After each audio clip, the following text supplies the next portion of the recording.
Bonsoir et bienvenue à vous en direct sur Public Sénat. Voici les titres de votre édition du 22h ce soir.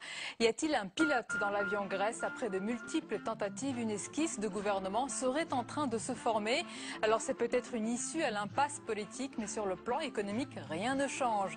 Les Grecs ne supportent plus la potion amère de l'austérité qui leur est imposée. Beaucoup espèrent que le nouveau président français inversera la tendance en Europe, mais les mises en garde répétées de la chancelière allemande calment toutes les ardeurs. Ce soir, on en parle avec l'éditorialiste d'Atlantico.fr, Jean-Sébastien Ferjou, notre chroniqueur Jean-Luc Gombaud et notre invité politique ce soir, Jean-Vincent Placé. Et puis tous se préparent aux élections législatives, les extrêmes, le centre, la gauche et la droite. Justement, l'UMP qui veut contrecarrer la vague rose a adopté un nouveau slogan de campagne, le voici, ensemble, choisissons la France. Un slogan très commenté sur les réseaux sociaux où on y voit un clin d'œil au Front National. Un slogan aussi loin de plaire à tout le monde au sein du parti. Autre sujet de tension, les candidatures dissidentes qui fleurissent à droite comme à gauche, on en parle tout à l'heure. Et puis autre législative, elle se déroule cette fois-ci en Algérie. Les Algériens sont appelés à renouveler leur parlement, mais l'enthousiasme n'est pas vraiment au rendez-vous dans ce pays, lassé par la vie chère et par un chômage endémique. Les jeunes boudent le scrutin. Les partis islamistes, de leur côté, espèrent profiter du succès des formations islamistes dans les pays voisins, au Maroc et en Tunisie, pour se placer comme principale force d'opposition. Voilà pour le programme de votre 22h. Merci d'être en notre compagnie ce soir.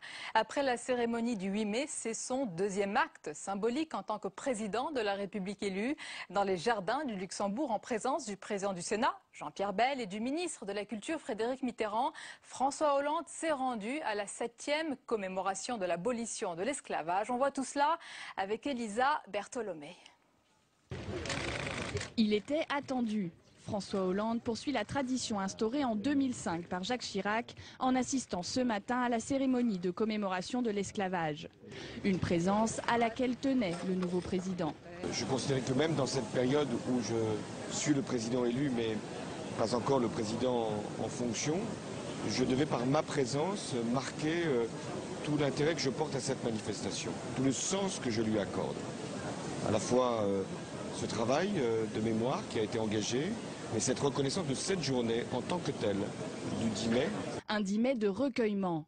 En compagnie du président du Sénat, Jean-Pierre Bel, François Hollande a rendu hommage aux esclaves et à leurs descendants. Mais pas de prise de parole, le nouveau président a simplement assisté à la lecture de textes sur l'esclavage, sous les yeux de nombreux sénateurs présents pour l'occasion. J'assume ainsi une certaine fidélité à l'action de Jacques Chirac qui tenait beaucoup à cette journée qui a été votée sous mon gouvernement, sous donc sa présidence. Et donc je pense qu'il y a des valeurs de la République qui sont plus fortes que les alternances politiques. Il est important d'assumer cette continuité de nos engagements. Une absence a pourtant été remarquée, celle de Nicolas Sarkozy. L'actuel président n'a pas réitéré son geste du 8 mai en s'affichant aux côtés de son successeur. Il s'est fait représenter par le ministre de la Culture, Frédéric Mitterrand. Et François Hollande se rendra à Berlin le jour même de son investiture, c'est mardi prochain. Et les désaccords semblent se multiplier avec la chancelière allemande. Outre les mesures de croissance en Europe, le retrait anticipé des troupes françaises d'Afghanistan fait aussi réagir Angela Merkel. Les détails avec Sandra Cerquera. Pas question de quitter l'Afghanistan avant 2014 pour Angela Merkel. Un rappel du calendrier qui sonne comme un rappel à l'ordre. Elle ne nomme pas François Hollande, mais c'est tout comme. Le président élu veut faire rentrer les soldats français avant la fin de l'année. Une divergence de plus qui s'ajoute au désaccord sur le pacte de stabilité. La chancelière allemande inflexible sur toute renégociation et sur une relance par la demande. Une croissance par des réformes de structure est importante et nécessaire. Une croissance à crédit nous ramènerait au début de la crise. Nous ne le voulons pas, nous ne le ferons pas. La première rencontre du nouveau couple franco-allemand, mardi prochain, s'annoncerait délicate. Pour la préparer, François Hollande enchaîne les entretiens à son QG. Aujourd'hui, Jean-Claude Juncker, une réunion d'1 heure. Le président de l'Eurogroupe s'est dit favorable à des initiatives pour relancer la croissance. Monsieur Juncker est un homme qui a, je crois, de l'écoute à l'égard des thèses de François Hollande, qui sait qu'il faut bouger sur la croissance et qui peut jouer un rôle utile en Europe. Mais la crise grecque vient compliquer l'entrée de François Hollande sur la scène européenne, car la Grèce devra subir une cure de rigueur drastique si elle souhaite rester dans la zone euro, un scénario bien différent de celui d'une relance de la croissance. Et à noter que la passation des pouvoirs entre Nicolas Sarkozy et François Hollande à l'Elysée, suivie de l'investiture du nouveau chef de l'État, se déroulera à 10 h du matin, mardi prochain. Dans la foulée, le nouveau président de la République nommera son Premier ministre. Le gouvernement devrait quant à lui être connu dès le lendemain, en fin de journée. Il est de retour, François Bayrou, il est de retour lors d'une conférence de presse, aujourd'hui en difficulté aux législatives où l'UMP et le PS le prennent en étau dans sa circonscription des Pyrénées-Atlantiques. Le président du MoDem met en garde à la fois contre les risques d'une cohabitation et contre le programme actuel de François Hollande. Il a également réagi à la double candidature concurrente à laquelle il va devoir faire face. On l'écoute. Les appareils politiques font, avec leurs habitudes, leurs réflexes, d'autres choix. C'est leur affaire. Ce sont les électeurs qui en jugeront. Et je trouve que cette preuve d'indépendance absolue, d'une certaine manière, pour moi, c'est un honneur. L'UMP est en place pour le nouveau round des élections législatives. C'est le message qu'a fait passer Jean-François Copé à l'issue du bureau politique du parti ce jeudi. Le secrétaire général de l'UMP a officialisé aussi le slogan de campagne. Le voici, ensemble, choisissons la France, expliquant que le soir du 6 mai, il y avait beaucoup de drapeaux, sauf le drapeau français. On voit tout cela avec Mounir Soussi. Ensemble, choisissons la France. Voilà. Un slogan imaginé en réaction au drapeau étranger présent dans la foule à la Bastille le soir de la victoire de François Hollande. L'UMP conserve la stratégie de la présidentielle perdue en reprenant les mêmes thèmes très ancrés à droite, avec l'immigration et la souveraineté nationale en tête. Deuxième menace, le droit de vote pour les étrangers, dont on sait qu'en cassant le lien entre citoyenneté française et nationalité française, il introduit un vote communautariste. Pour autant, Jean-François Copé rejette en bloc toute idée d'alliance future avec le Front National. Toujours dans la continuité de la présidentielle, les candidats s'appuieront sur le programme de Nicolas Sarkozy pour faire campagne. Face au risque d'implosion, l'UMP tient à afficher une unité sans faille à l'approche de la bataille. Il nous a semblé important d'avoir cette thématique ensemble, puisque nous sommes unis dans cette campagne des élections législatives. Vous l'avez remarqué depuis lundi, les oiseaux de mauvais augure qui avaient prophétisé l'explosion de l'UMP en sont pour leurs frais. Mais des luttes personnelles peuvent venir troubler cette apparente sérénité, avec entre autres la bataille de Paris entre Rachida Dati et François Fillon. Si l'ex-garde des Sceaux veut concourir, elle devra partir en dissidence face à l'ancien Premier ministre déjà investi. Et que la commission d'investiture s'est réunie hier, elle n'est revenue sur aucune circonscription de Paris, donc les investitures ont été données, elles n'ont pas été modifiées. La maison UMP tient sur ses fondations. Les premières fissures ne devraient apparaître qu'après le 17 juin.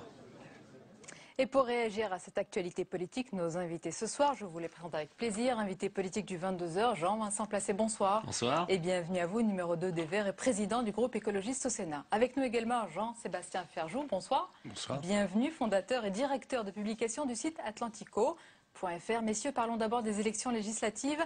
Je voulais avoir votre réaction, Jean-Vincent Placé, au choix du slogan de campagne de l'UMP, Ensemble, choisissons la France. Est-ce qu'il vous heurte quelque part ou est-ce que vous jugez que c'est un slogan comme un autre ? Oh, ça va peut-être vous surprendre, mais ça ne me choque pas. Moi, je suis un amoureux de la France, je suis passionné de la France. C'est pour ça d'ailleurs que je fais de la politique. Je pense que c'est très important qu'on aime son pays, de s'engager. Bon, bien sûr pour les Françaises et les Français, et puis pour également toute notre histoire, notre culture. Donc voilà, après... En revanche, au-delà du slogan, ce que j'ai pu entendre des thèmes de campagne de Monsieur Copé au nom de l'UMP, c'est qu'il y a encore cette course-poursuite déjà effectuée dans l'entre-deux tours de l'élection présidentielle par le président sortant Nicolas Sarkozy vers les thèmes du Front National. Je pense que tout à la fois c'est indigne, et tout à la fois ce sera inefficace électoralement, parce que manifestement cela aide plutôt Madame Le Pen à accroître ses suffrages que nous, évidemment, nous combattons.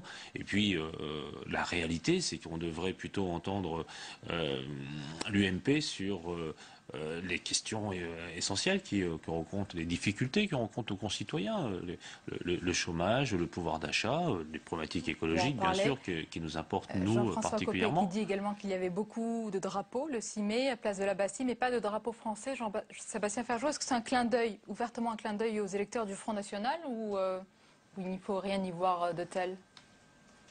On est en campagne, donc de toute façon, oui, il s'adresse à tous les électeurs qui peuvent espérer réunir objectivement.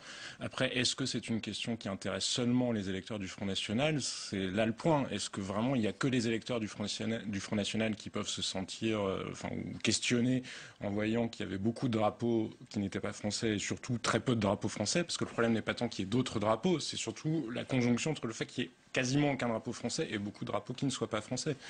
Donc après, moi je ne pense pas que ce soit une question qui n'intéresse que les électeurs du Front National. Est-ce que la droite, selon vous, Jean-Vincent Placé, peut surprendre lors de ces législatives? Est-ce que la cohabitation, parce que la cohabitation chez eux est dans tous les discours, est-ce que c'est une vue de l'esprit ou est-ce que c'est une possibilité? Mais il faut être très attentif et concentré sur l'élection législative. Moi, c'est ce que je dis d'ailleurs depuis quelques jours, y compris à mes propres camarades qui s'occupent beaucoup d'autres choses, de dire que la victoire de François Hollande est nette et claire, elle n'est pas large. 51,6, et nous avions dit à l'époque du fameux redécoupage de M. Marlex pour les élections législatives que c'était tellement redécoupé pour la droite qu'il fallait faire... Pourquoi fameux redécoupage, juste une parenthèse? Parce que, vous le savez, pendant 2 ans, avec M. Hortefeux, ils ont redécoupé des circonscriptions. Si vous jetez un œil sur la carte électorale, on a même des circonscriptions qui font des U ou des V, enfin bon, sans aucune logique, en dehors de concentrer des voix pour la droite. Et donc, ce qui se passe, c'est qu'à l'époque, on avait dit qu'il fallait faire 51,3% aux élections législatives pour avoir la majorité de sièges, c'est-à-dire 289 sièges sur 577, avec en plus le redécoupage des Français de l'étranger qui est très adapté aussi à l'électorat de la droite. Et donc, il faut être attentif. Donc, je pense que nous, qu'avec la dynamique qu'il y a aujourd'hui derrière François Hollande et derrière... la volonté qu'il y a eu d'avoir l'unité, et notamment l'accord PS, Europe Écologie Les Verts sur de nombreuses circonscriptions, eh bien, je crois qu'il est très important d'être concentré et d'avoir le maximum de rassemblement de la gauche et des écologistes. Les coups de canif à cet accord que vous citez se font ressentir en Haute-Garonne, par exemple, dans une circonscription clé, réservée normalement à un écologiste. Il y a une candidature socialiste dissidente qui se présente. Ça commence mal. Voilà, bon, il y a eu de la part du Parti socialiste une vraie volonté d'ouverture, je le salue.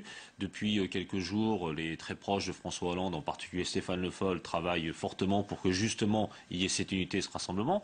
Mais moi, je le dis assez tranquillement, les questions des dissidents socialistes par rapport aux Verts, c'est pas un problème socialiste ou vert, c'est un problème de la majorité parlementaire. C'est-à-dire qu'il faut qu'on soit très attentif à faire en sorte qu'il y ait, lorsqu'il y a un accord, un respect de cet accord. Le président de la République, François Hollande, y est très attentif parce qu'il souhaite tout à la fois avoir une majorité. Jean-Vincent Placé, voilà une première dissidence, peut-être demain une dixième. Est-ce que vous demandez au PS de réagir plus fermement pour respecter cet accord? Le PS joue très très bien le jeu, aussi bien à Solferino que les proches de François Hollande. Et je peux vous dire une chose, c'est que nous aurons dans les jours à venir un label majorité présidentielle avec François Hollande, et les choses seront claires dans chacune des circonscriptions, et bien notamment... Un label majorité présidentielle avec un slogan? Oui. Lequel? Alors ça, vous verrez avec les communicants du Parti socialiste. Il faut laisser quand même les annonces se faire par celles et ceux qui sont directement intéressés. Et les fameux 63 candidats Europe Écologie Les Verts soutenus par le Parti socialiste dès le premier tour,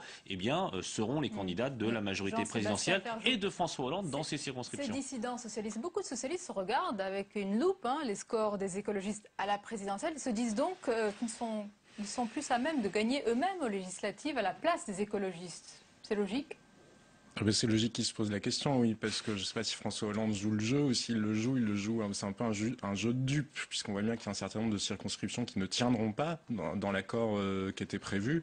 Et puis après, oui, il y a des circonscriptions où si on projette le vote de la présidentielle, même si les législatives ne sont pas du tout le même enjeu, parce que la candidature d'Eva Joly n'est pas forcément une candidature écologiste à strictement parler. Mais oui, c'est quand même assez drôle de voir l'espèce de hold-up que les Verts exercent sur le Parti socialiste Drôle, sans avoir vraiment les vous employer. forces derrière pour... Non, mais C'est moins drôle. j'ai pas envie de polémiquer ce soir avec vous, le mot hold-up est tout à fait mais est tout à fait inélégant, bien sûr.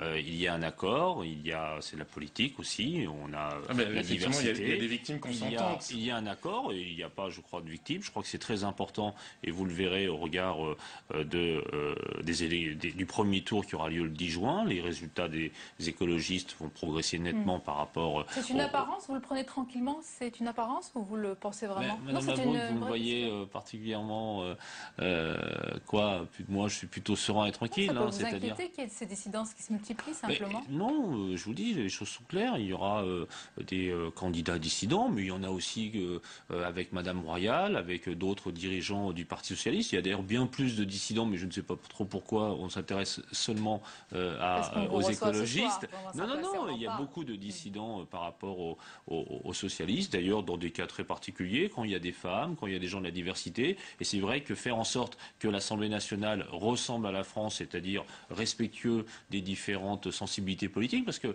sous la mandature précédente, l'UMP faisait un peu moins de 30% et avait 60% des sièges. Eh bien, je crois que c'est tout à fait inadéquat et puis surtout, ça ne permet pas le débat démocratique. Et par ailleurs, il y a aussi une volonté de renouvellement qui se fait, notamment dans nos candidatures, sur les femmes. Nous avons la moitié nous aurons un groupe parlementaire, je pense, qui sera paritaire pour la première fois de l'histoire de la République à l'Assemblée nationale. Et nous avons eu le souci aussi de la diversité des jeunes, probablement le groupe le plus jeune aussi à l'Assemblée nationale. Mais je ne veux pas anticiper l'élection, bien sûr. Il y aura peut-être aussi le match, l'affiche la plus détonnante de la campagne, Marine Le Pen face à Jean-Luc Mélenchon. Ce dernier pourrait donc se présenter à Hénin-Beaumont, c'est le fief de la présidente du FN. La décision n'est pas encore prise, mais elle suscite déjà, vous allez le voir, beaucoup de réactions. Julien Cholin. Ce pourrait être l'affiche de ces législatives. Jean-Luc Mélenchon face à Marine Le Pen à Hénin-Beaumont. Le parti de gauche étudie attentivement cette circonscription où Marine Le Pen est arrivée en tête au premier tour de la présidentielle avec 35% des suffrages. Un sondage aurait été commandé cette semaine. Pas question d'envoyer Jean-Luc Mélenchon au casse-pipe. Hénin-Beaumont, c'est une des possibilités pour Jean-Luc Mélenchon. Il y en a d'autres. Il y a l'Hérault, il y a Marseille, il y a Paris. Et on choisira samedi quelle est la meilleure de ces possibilités. Et puis ensuite, voir quelle est la portée, je dirais, la plus nationale, quelle est celle qui a le plus de sens politique et où Jean-Luc peut raisonnablement avoir des chances d'être élu, même s'il n'y a aucune assurance. Au Front National, on dénonce une opération de communication qui vise à faire oublier l'échec du Front de gauche à la présidentielle. C'est vraiment pathétique cette obsession de Marine Le Pen de la part de Mélenchon. C'est-à-dire que Jean-Luc Mélenchon, il ne défend plus de projet, il n'a pas de proposition et d'idées à proposer aux Français. Il n'a qu'une seule obsession, c'est Marine Le Pen. Pour l'heure, le Parti socialiste a prévu d'investir son propre candidat. Mais très tôt, Jean-Luc Mélenchon avait lancé un appel aux alliances pour les législatives, notamment dans les circonscriptions où le FN pourrait éliminer les candidats de gauche. Et Hénin-Beaumont fait partie de ces circonscriptions. Il y a une grosse cinquantaine de circonscriptions, à peu près 55, qui sont concernées. Et donc nous travaillons dans une ambiance assez positive et j'ai bon espoir qu'on aboutisse à cette fin de semaine. On n'a aucune demande de la part du parti de gauche concernant M. Mélenchon. De son côté, Jean-Luc Mélenchon a prévu d'annoncer sa décision lundi au plus tard. Jean-Vincent, placé sur ce sujet, c'est une belle affiche. Face à Marine Le Pen, il faut un candidat charismatique, fort, détonnant. C'est un choix de Jean-Luc Mélenchon qui n'est pas encore fait, si j'ai bien compris. Ce qui m'importe davantage que cette affiche, si j'ose dire, c'est la nécessité absolue que la gauche et les écologistes s'unissent et se rassemblent quand il y a un risque d'élimination au premier tour en raison de triangulaire avec le Front National. Donc là-dessus, Christophe Borgel a très bien dit les choses. Depuis 8 jours, nous travaillons en lien avec le Parti communiste français en particulier pour faire en sorte que comme il l'a indiqué, sur 50, 60 circonscriptions, on soit attentif à ce qu'au deuxième tour, il y ait toujours, sur l'ensemble des circonscriptions françaises, un candidat de la gauche et les écologistes. Jean-Sébastien Ferjou, est-ce qu'il faut, face à Marine Le Pen, ce genre de candidat? Et est-ce que, selon vous, Jean-Luc Mélenchon, qui donnera sa décision lundi, pourrait y aller? Je ne sais pas ce qui peut lui passer par la tête. En tant que spectateur de la vie politique, oui, c'est un match intéressant. Mais surtout, ça reflète la circonscription, enfin le vrai enjeu de la circonscription d'Hénin-Beaumont, c'est que le score des votes nuls ou blancs, et si on ajoute l'abstention, est égal à celui qu'a fait François Hollande au premier tour. Donc c'est aussi cette France-là dont on est en train de parler, parce qu'il faut bien voir que dans le résultat de la présidentielle, il y a toute cette France qui ne s'est sentie représentée ni par l'un ni par l'autre des candidats, et qu'elle reste un enjeu dans l'élection législative, même si elle peut être répandue et que les effets de circonscription font qu'il y aura de toute façon une majorité. Mais il faut quand même entendre encore cette France-là qui peut troubler le jeu. Donc vous voyez, vous avez un avis sur la question. Alors sur l'Europe à présent, messieurs, nous allons parler des dossiers chauds. C'est Jean-Louis Gombault qui nous a rejoint, notre chroniqueur. Bonsoir Jean-Louis. Bonsoir. On sait maintenant que François Hollande rencontrera la chancelière allemande le jour même de son investiture. Et depuis hier, les mises en garde d'Angela Merkel se multiplient sur l'avenir de la zone euro. Sur notre antenne ce matin, Michel Rocard dit craindre un clash entre les deux. Est-ce que ça peut être le cas, vraiment ? Le clash me paraît improbable. Le compromis me paraît l'hypothèse la plus probable. C'est-à-dire que la renégociation me paraît tout à fait impossible. Il faudra trouver un compromis. Alors, ce qu'il faut bien voir, c'est qu'on ne sait pas si Mme Merkel défend un point de vue, ou si c'est un point de fixation, ou si c'est simplement un point de départ avant une négociation. Elle se heurte à trois types de problèmes, dont deux politiques. D'abord, le problème de sa propre majorité à l'intérieur du Bundestag. Il faut que quand même le traité n'a pas encore été ratifié en Allemagne. Il n'y a que 3 pays qui ont ratifié. Il y a 25 qui l'ont signé, mais il y a 3 pays qui l'ont ratifié. L'Allemagne ne l'a pas ratifié. Et il lui faut quand même une alliance avec le SPD, puisqu'il lui faut les 2 tiers. Or, le SPD a une position que je ne connais pas bien, enfin, que je crois que personne ne connaît franchement. Ce n'est pas un oui massif ou un non massif. Ensuite, elle a un problème avec son propre peuple. On voit aujourd'hui que même les Allemands sont un peu fatigués de l'austérité. Il y a des grèves, il y a des mouvements sociaux en Allemagne. Et on a vu aujourd'hui même, cet après-midi, M. Schäuble dire il est normal que l'on augmente les salaires. On a vu également le président de la Bundesbank, c'est absolument une innovation dans la bouche d'un banquier central allemand, dire il ne faut pas hésiter à avoir un petit peu d'inflation en Allemagne. Alors la question est de savoir, alors donc ils sont à l'écoute un petit peu de ce que peut écouter dire M. Hollande. Il ne me semble pas. Ça veut dire aux Allemands, écoutez, nous avons les moyens, nous, en restant allemands, de résoudre votre impatience sans avoir besoin d'être vraiment à l'écoute des propositions de François Hollande. François Hollande dit croissance, mais il dit également réduction nécessaire. Un déficit public, on vous entend moins, les écologistes, là-dessus, Jean-Vincent Placé? Non, je crois qu'on a toujours été très très clair. Permettez-moi de le dire, j'ai regardé les dernières déclarations, c'est... Non, nous sommes extrêmement attentifs à la politique européenne. Notre parti, d'ailleurs, s'appelle Europe Écologie Les Verts. Nous sommes un parti fédéraliste. Nous sommes pour davantage d'intégration européenne. Nous pensons qu'il faut d'ailleurs infléchir très fortement cette politique européenne, aussi bien sur le plan économique, budgétaire, financier, fiscal. Donc la résolution et le volontarisme de François Hollande, nous le soutenons totalement. Nous pensons, et c'est vrai, c'est difficile au regard de la situation institutionnelle de l'Europe d'aujourd'hui, que la renégociation va être difficile. Mais il faut essayer, il faut pousser avec d'autres gouvernements aujourd'hui qui sont également sensibles à ces inflexions, cette volonté de François Hollande et puis aussi cette manifestation d'intérêt, si j'ose dire, du peuple français quand même autour de ce thème-là qui monte en Europe, aussi bien au niveau institutionnel qu'au niveau des peuples. Et vous l'avez dit même en Allemagne, parce que la politique d'austérité, aussi bien sur les salaires que sur la question aussi du désendettement stricto sensu massif, sans politique fiscale qui soit cohérente, parce que par exemple en Grèce on peut toujours et bien sûr réduire le nombre de fonctionnaires, réduire les salaires, mais aussi on peut aller chercher de l'argent là où il est, auprès des grandes entreprises qui sont très peu fiscalisées, et puis aussi il faut le dire auprès des grands propriétaires, notamment institutionnels que sont là-bas l'Église, pour trouver des marges de manœuvre budgétaires et financières. Une urgence, Jean-Louis Gombault, il y a l'urgence grecque, mais il y a aussi les inquiétudes espagnoles avec ce soir une nationalisation de la banque Bankia. Est-ce que la solidarité européenne va être mise à rude épreuve? Alors, je pense que là, c'est notamment cette affaire de solidarité européenne, c'est l'autre fragilité de Mme Merkel. Parce que, en réalité, on a trop tendance à considérer que les plus forts, c'est-à-dire l'Allemagne, n'ont pas de fragilité. Or, elle en a effectivement sur cette affaire grecque. D'abord parce que si la Grèce sort de l'euro, ça dépend d'elle. Personne ne peut l'exclure. Si la Grèce sort de l'euro, c'est un signe qui est donné sur l'ensemble des autres pays particulièrement fragiles. Je pense à l'Espagne, l'Italie. Les marchés vont dire si c'est possible qu'un sorte, d'autres pourront le faire. Or, il faut bien comprendre, je crois, que si l'Espagne aujourd'hui paye par exemple 5% de taux d'intérêt sur ses emprunts à 10 ans ou l'Italie 5-6%, c'est parce qu'elle est membre de la zone euro. Il y a une caution allemande du fait qu'on est membre de la zone euro. Si un pays sort, on va se dire mais l'Espagne peut sortir et les taux d'intérêt espagnols et italiens vont grimper à une manière vertigineuse. Donc l'éclatement est possible. Et là, l'Allemagne le paierait très cher. Elle le paierait très cher parce que son Deutschmark monterait, elle perdrait à peu près, on estime, à 60 milliards par an d'exportation.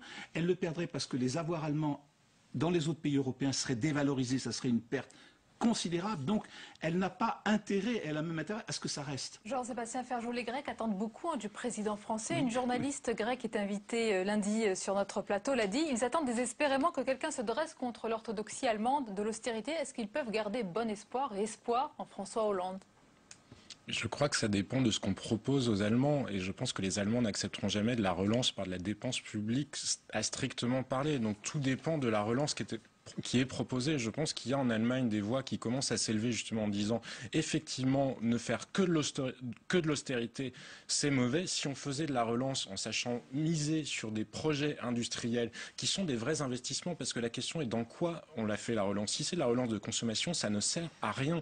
Si c'est sur des investissements comme j'en sais rien, le ferroutage par exemple, enfin des enjeux d'ailleurs d'environnement qui pourraient créer vous tendez la perche. Non mais qui pourraient créer de la croissance et des points de PIB, peut-être que là il y a une voie qui pourrait à terme... Ça n'a rien à voir avec le traité.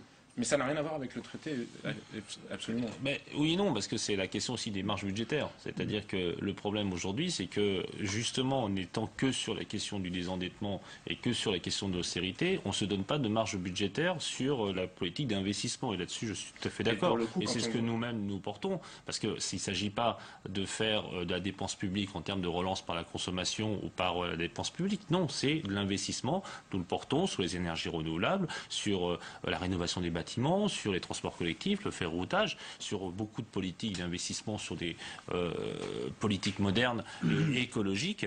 Et je crois que là, il y a un chantier à mener en lien bien sûr avec nos partenaires européens. Mais donc vous parliez de l'Espagne, et l'Espagne c'est un peu le caillou dans la chaussure de l'Allemagne, parce que les Espagnols, ils ont finalement suivi le modèle allemand. Les Espagnols, ils ont été relativement rigoureux dans leur gestion de leurs finances publiques. Les Espagnols, ils avaient un solde de leur déficit, si on enlève les intérêts de la dette, qui était positif. Ils ne se sont pas endettés, ils n'ont pas du tout dans un cas à la grecque, en ne se préoccupant plus du tout de comment faire entrer les impôts, ni même de réduire ses dépenses publiques. Non, ils ont plutôt suivi un modèle allemand, et pour autant, ils en arrivent là où ils sont.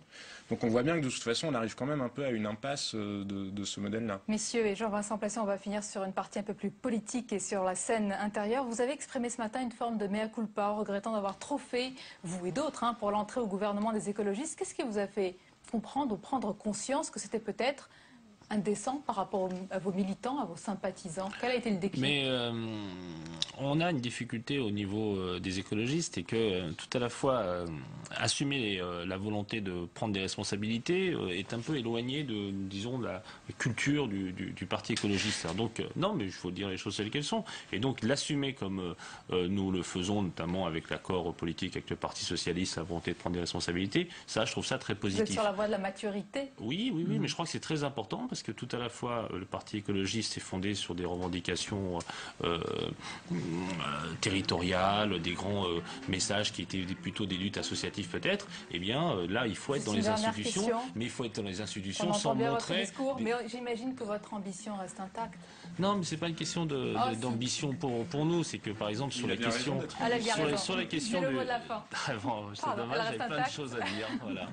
Je vous réinvite avec plaisir, peut-être prochaine fois en tant que ministre. Merci en tous les cas d'avoir été nos invités ce soir. C'est la fin de ce rendez-vous d'information politique. Merci de nous avoir suivis. Restez avec nous pour une soirée documentaire sur Public Sénat à suivre. C'est un documentaire intitulé Le crépuscule des Assad. Il s'agit d'un portrait très fouillé, vous allez le voir, du clan Assad et de sa longue emprise sur la Syrie. Belle et douce soirée à vous.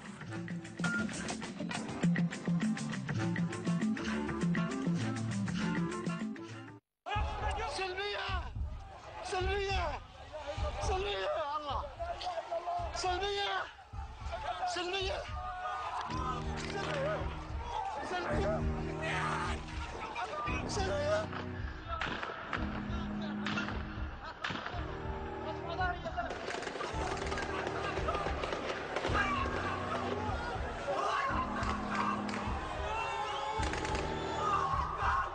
message, it's only for international community and international opinion.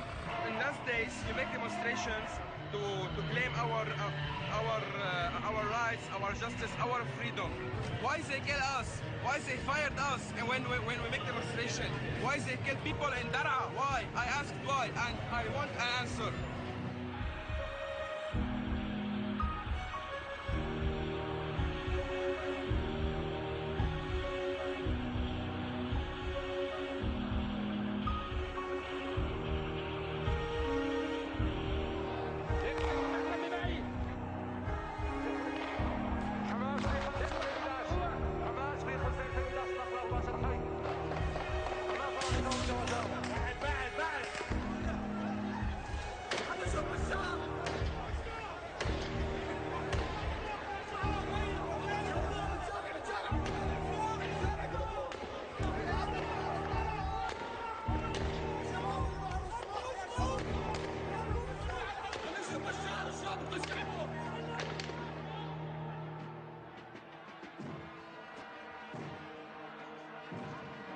Syrie, 11 juin 2000.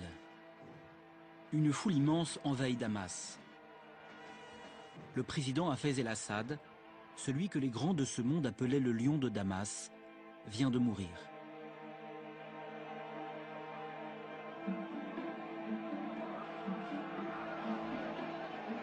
Tous les regards se tournent vers un jeune homme sans charisme, dégingandé et un peu gauche au milieu de ce peuple en deuil. C'est Bachar el-Assad. Il a tout juste 34 ans. Il ressemble tellement à son père au même âge. Même taille, même front haut légèrement dégarni, et cette même moustache fine. C'est lui que Hafez a choisi pour poursuivre son œuvre. Bachar pense sans doute à l'héritage politique qu'il va falloir assumer. Son père a su devenir un acteur central, incontournable du Moyen-Orient. Il a échoué par 2 fois dans son combat contre l'ennemi de toujours, Israël. En revanche, il a su tirer son épingle du jeu de la terrible guerre civile du Liban. Une guerre qu'il a attisée pendant 15 ans. Et en 2000, il exerce un quasi-protectorat sur le pays du Cèdre.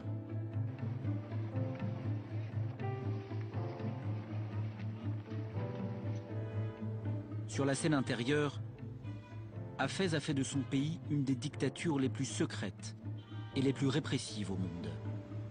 Grâce notamment à la surveillance des fameux Mukhabarat, les hommes des services de renseignement.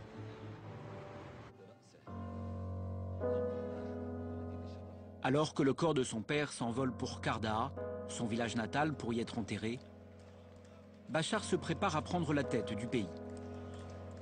Il est désigné candidat unique à l'élection présidentielle. Il sait qu'il est fragile.